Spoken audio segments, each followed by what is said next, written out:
Dispatcher, for you to talk to us about what's going on with Zoom and how they lied to us.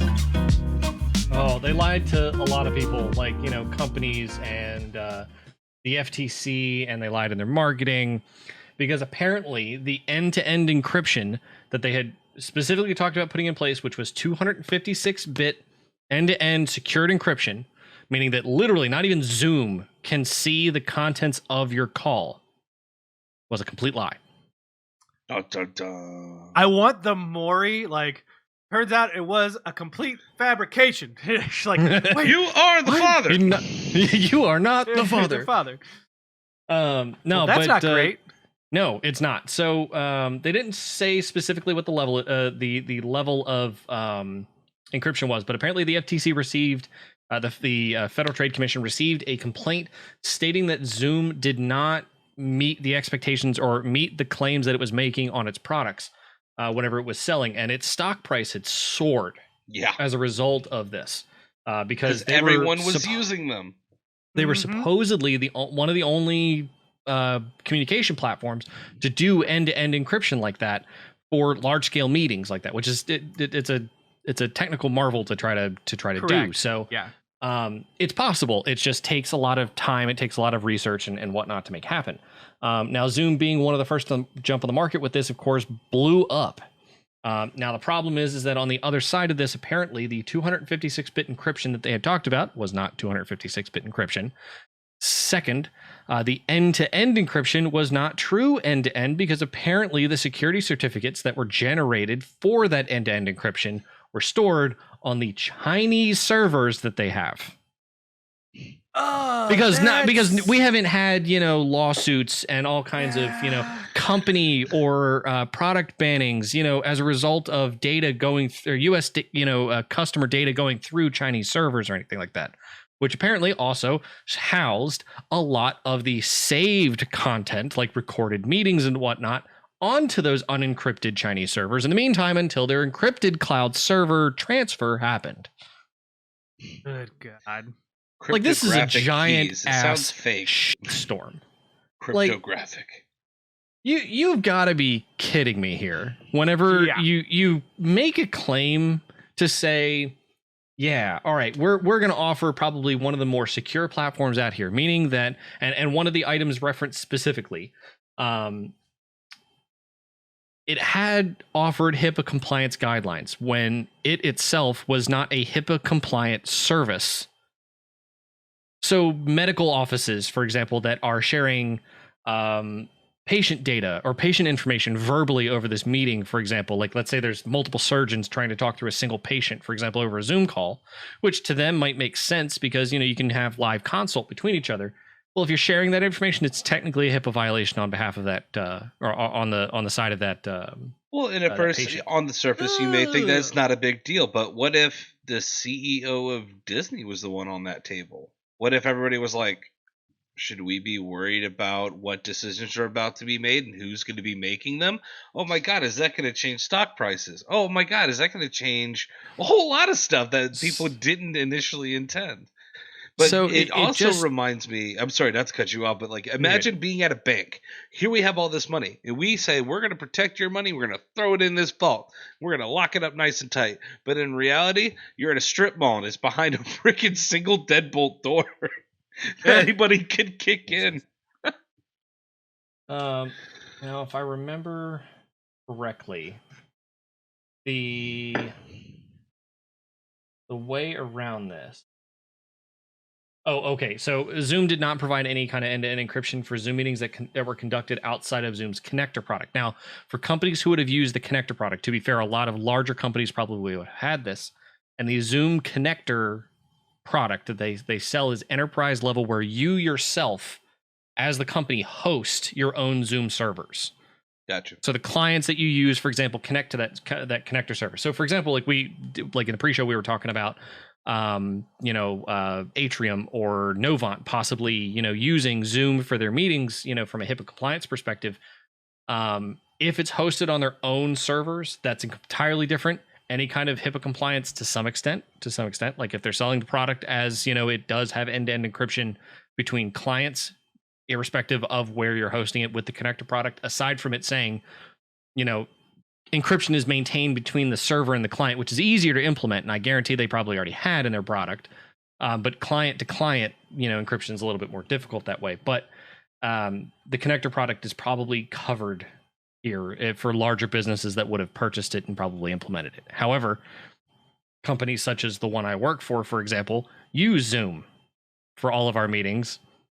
There's a lot of trade secret information that, is kind of shared on that. And that's not information that, we necessarily want in a recorded conversation that we ourselves said, yeah, we want to record on an encrypted line here. Yeah. To suddenly end up on a server in China right next to the encryption keys for the conversation we just had for apparently up to 60 days before it's transferred over to the encrypting cloud program. Or encrypted cloud platform. So, this is a big old farce.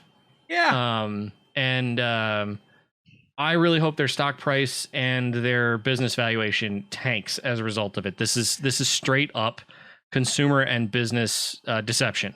Absolutely. I mean, once again, you're talking about the fact that not only did they lie about it, but they literally boasted, and their value shot through the roof because they were saying they're one of the few large scale platforms that could actually pull this off. It turns out they were lying the entire time. If I remember, the only other one I know is Cisco. Yeah. So its user base, Zoom's user base, around COVID was already going to go up anyway because it's a meeting platform. But apparently their user base skyrocketed from 10 million in December of 2019 to then 300 million 5 months later. Jesus. Like, what? Like, I mean, you're talking about a massive user base increase because a ton of people see that this is a great product for their business. So they're going to start looking at paying mass scale enterprise costs for this, or even small business costs for this, or personal costs for this, to maintain it or to use it. So I have there to needs to be wonder if the retribution for president this. was using a app form that was not end-to-end encryption during some of his meetings. Cut out there. Oh, can you hear me now? Yeah. Okay. I was wondering if, people like our president or senators or congressmen were using possibly an unsecured version of this on an application on like an iPhone or something, thinking it was end to end, and it wasn't. Well, not only that, like in America, and we're not the only country, but we live here. So it's I get to use America example until January 20th. We have this like false patriotism where it's like our companies are the best. There's nothing that can defeat us. We utilize only American-made companies for this, and this. And here you are with this American-made company that's like all over every other American-made company that utilizes its platform, and possibly giving that information over to anyone over in China who has access to those servers. Yep. All right, yeah. Yep. I'll take a little bit of this, take a little bit of that. This is like an American buffet. Yeah, pretty much. So the biggest, so apparently Zoom is handling currently lawsuits from investors and consumers. I'm sure. However, the settlement reached with the FTC specifically states that, quote, Zoom is not required to offer redress, refunds, or even notice to its customers that material claims regarding the security of its services were false. See, they don't have to say anything about it. That's the bullshit right there. That's the fucking bullshit. Are you kidding me? You are a corporation that lied to its consumers, and you don't have to say anything? I just want to put it out there.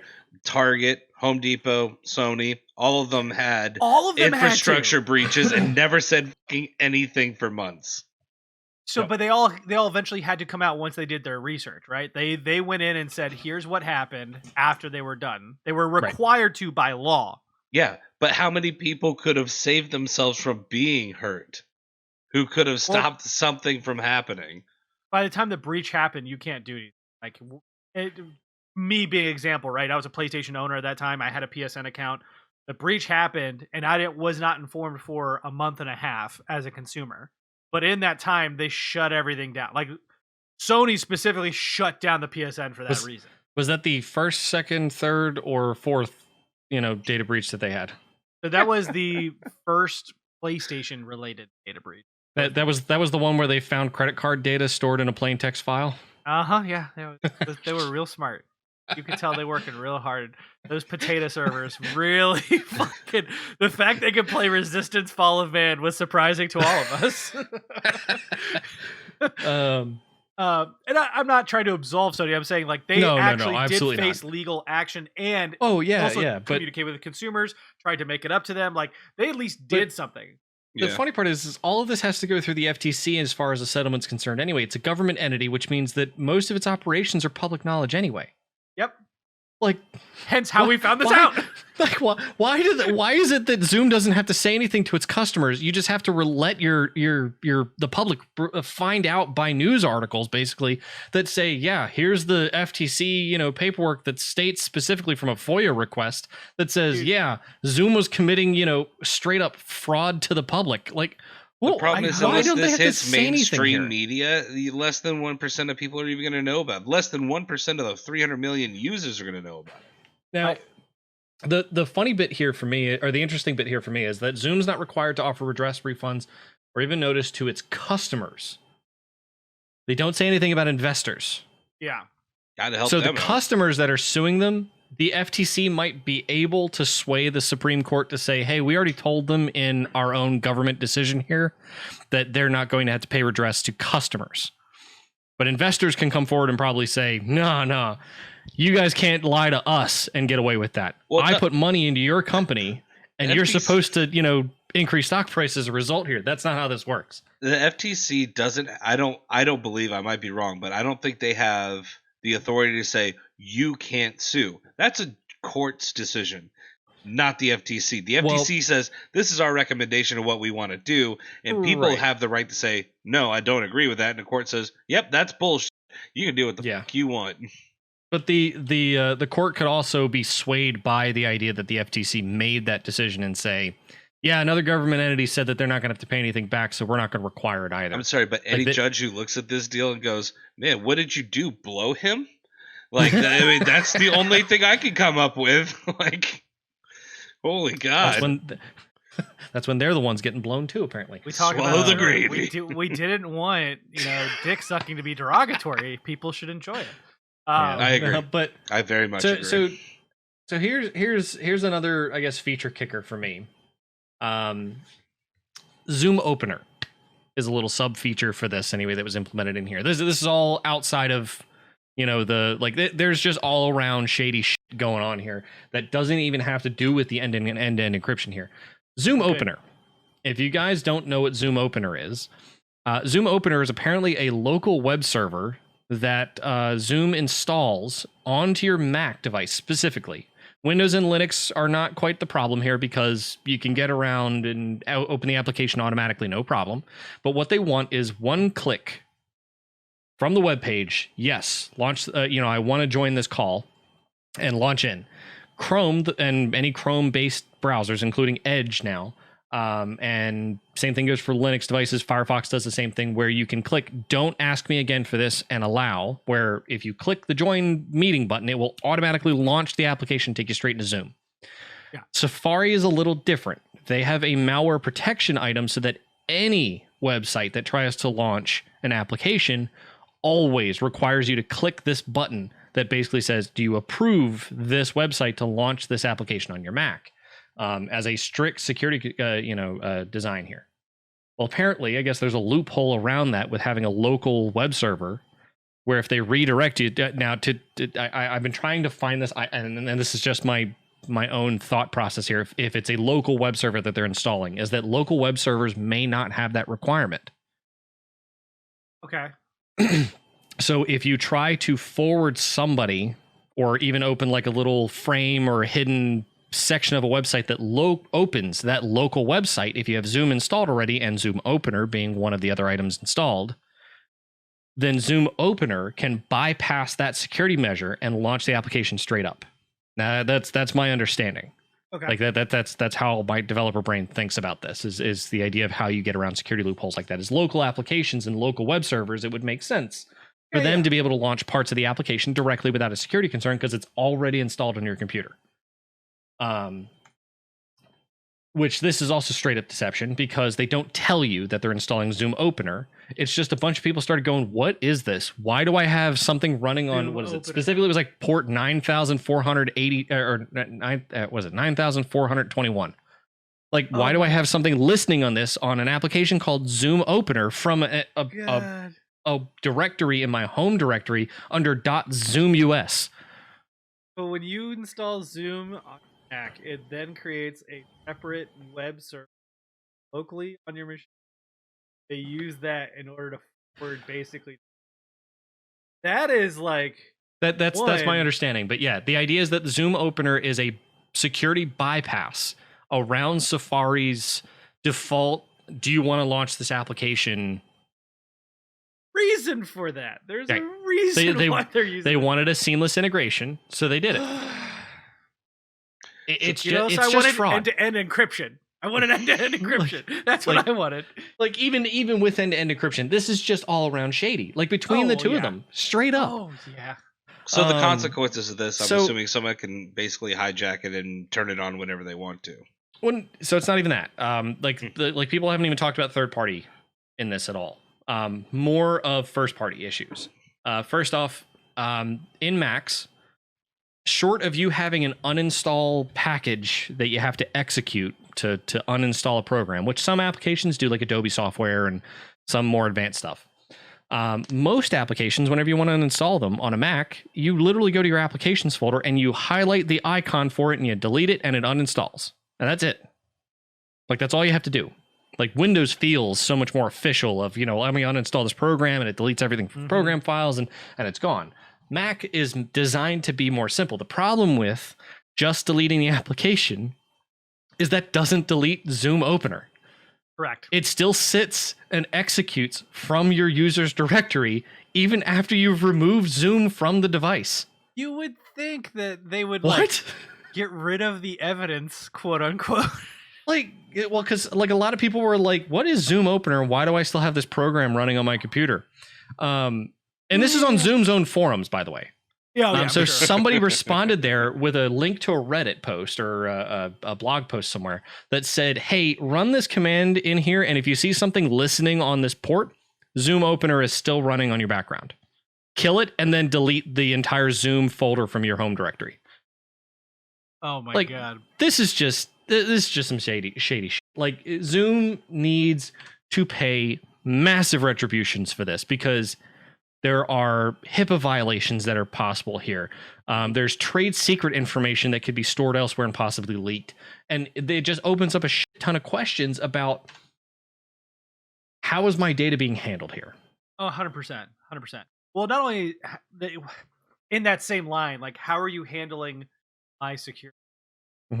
My data, but also like lying to me. You're like, I'm supposed to feel good about utilizing you. You're supposed to help in this pandemic where we're all looking at numbers rise globally, so we're gonna have to do it again, and you're not gonna fucking end-to-end encryption is supposed to be, I hold one certificate, that the other guy holds one certificate, the other guy holds one certificate, the other guy holds one certificate. And every person that joins shares a public copy of that certificate to decrypt the information coming in, and only I hold the key to encrypt the information going out.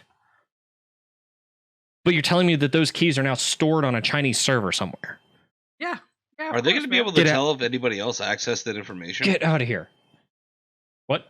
Are they going to be able to tell if anybody else accessed this information? I would imagine they have their own security policies on Chinese servers. The problem is that if they are Chinese, they have to go to the Chinese government to get approval to be able to do an investigation on those. So they definitely went through every single strand of that code. Cool. Yeah, 100%. Yep, definitely. I'm being sarcastic, of course. No, but it's like, short of like Xi Jinping himself, coming down and saying, yeah, that's wrong, which he isn't going to do, that's just like, the problem is that we'll never know. Pooh Bear. If anything, they're we could say that here in America, damn it. And that's how they go to Zoom and get my fucking calls. Oh God. But it's just all around bullshit. They really need to pay retributions for this, but unfortunately the FTC is trying to bar them from having to pay anything as part of a settlement deal. And settlement really should not be the option here. A lot of political a lot of political heads have been specifically screaming about this. Like, that's not cool. No. Like, they don't just get away with that after duping 300 million people. Here's what I can tell you is like countless individuals in like counties are using this public forum, which means they're using this as a private forum because they're not going to use different technology for one and the other when they believe it works just fine. So I want to know how many municipalities have had like behind the door meetings about funding, about corruption, about all these things, and it's all just sitting on a server somewhere. Yep. Court cases, private committee hearings, all kinds of stuff. Yep. Well, not only that, but the FTC also mandates that they have to delete everything in 31 days. So even if they wanted to get to it and you wanted to look at it, it's going to be gone in 31 days and there's not going to be any evidence. That's part of a settlement, to be fair, is if the settlement says nuke it. They don't care past for an investigative standpoint. They don't care from a content standpoint or what a customer can access kind of standpoint. But that affects, I mean, the way our court systems are right now, you're not going to be able to get any kind of hearing within 30 days. No. I mean, the point is that realistically, the FTC being a separate entity, what you would have to do is you'd have to go to a district court and file for, I may be saying this wrong, file for an injunction against it. And the idea is that it would put a block, the federal district court or the state court, one or the other, would put in place a hold on that to prevent any dealing with that federal government or that federal organization or the FTC and Zoom, put that entire negotiation on hold, period. Yeah. And the idea is then you could go through it with litigation, but the problem is that you personally would have to be willing to shill out for that if you feel like it's worth going there to maybe find out whether or not your information's gone out. You know, and the idea is you would have to essentially work with the courts to reshape that deal entirely, which, to be fair, Congress is going to have a much easier time doing than an individual would. Congress could straight up step in right now and say, no, that's not okay. They need but they won't. But they won't, and that's part of the problem, you know. Oop. Because they're cowards. Please let us know what you think about the debacle of Zoom lying to you. Are you hurt? You should be. Are you pissed? You should be. Let us know in the comments floating directly above me like an angry cloud because I'm just more irritated with large tech corporations ruled by individuals. Not an encrypted cloud. Let's be fair here. Not an encrypted cloud at all. It's an unencrypted cloud with your video storage and your encryption keys on it. Correct. All the porn you can right into it. Right into it. Let us know in the comments section. All right, handsome